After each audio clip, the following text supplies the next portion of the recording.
আসসালামু আলাইকুম। আমি মোহাম্মদ শিহাবুদ্দিন ওমান থেকে বলতেছি। ইসলামী আন্দোলন বাংলাদেশ ফিলিস্তিন রাষ্ট্র গঠনের লক্ষ্যে আজকে বাইতুল মোকাররমে তাদের বিক্ষোভ সমাবেশ করছেন, এতে বক্তব্য রাখছেন ইসলামী আন্দোলন বাংলাদেশের মুহতারাম নায়েবে আমির মুফতি ফয়জুল করিম সাহেব। আমরা এখন সরাসরি ওনার বক্তব্য শুনবো ইনশাআল্লাহ।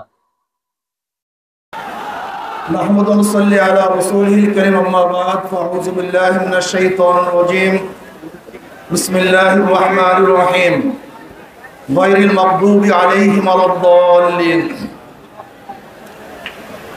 আজকে এই সম্মেলনে সম্মানিত সভাপতি আমাদের শ্রদ্ধাভাজন আমির, সর্বস্তরের জনগণ ভাইয়েরা আমার, আমরা এখানে কেন একত্রিত হয়েছি?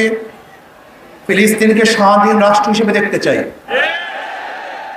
ইসরায়েল ভূইফর,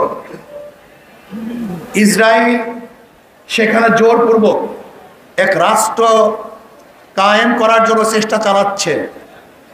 মানুষকে হত্যার ভিত্তিতে, ধর্ষণের ভিত্তিতে, জুলুম নির্যাতনের ভিত্তিতে, গণহত্যার ভিত্তিতে আজকে আমাদের সন্তানেরা না খেয়ে আছে। হাজারো সন্তানেরা চিকিৎসাবিহীন মরছে, হাজারো মারা তাদের বুক খালি করছে।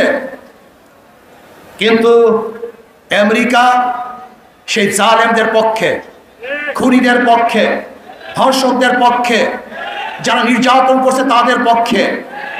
জালেমরা জালেমের পক্ষেই থাকবে, কিন্তু মাজলুমদের ঐক্য হতে হবে। সমস্ত মাজলুমদের ঐক্যবদ্ধভাবে জালেমদের বিরুদ্ধে লড়াই করি, তাহলে গোটা দুনিয়ার মধ্যে জালেম থাকতে পারবে না।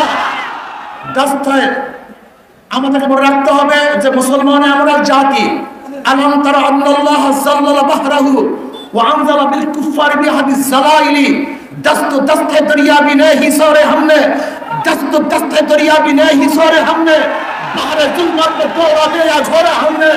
আমরা তো ওই জাতি যারা বুক পেতে শাহাদাত গ্রহণ করি, পীর পাদিনা করে নিন ইনশাআল্লাহ। আমরা যুদ্ধ করব, সংগ্রাম করব, লড়াই করব, জিহাদ করব, ফিলিস্তিন রাষ্ট্র কায়েম করব ইনশাআল্লাহ।